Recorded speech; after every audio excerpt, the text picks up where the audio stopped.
So, these videos have been geared to helping anyone who wants to create something with software and maybe learn some programming along the way, right? Something about coding without getting bogged down and bored with just a tutorial about programming.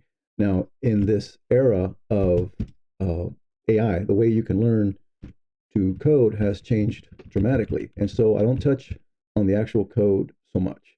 Once in a while, though, we need to because of the limitations of the AI tools. And so for this video, what I want to drive home is that you have to keep and maintain control. You cannot just allow and accept everything you're given by the AI.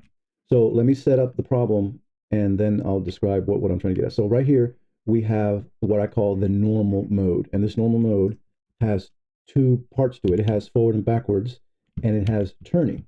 Okay, we can see that here. All right, we have turning. That's normal mode.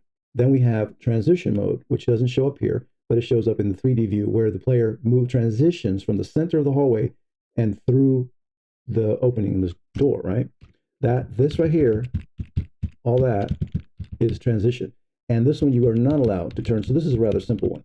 And then once you're in the tunnel, this is the interconnecting mode. And this one does have two parts, right? Forward and backwards, left and right. So here we have the same explanation, right? Player's view, is the player normal, transition, or interconnecting mode? In normal mode, is it going forward or backwards, or is it viewing left or right? Transition is just forward or backwards, same thing.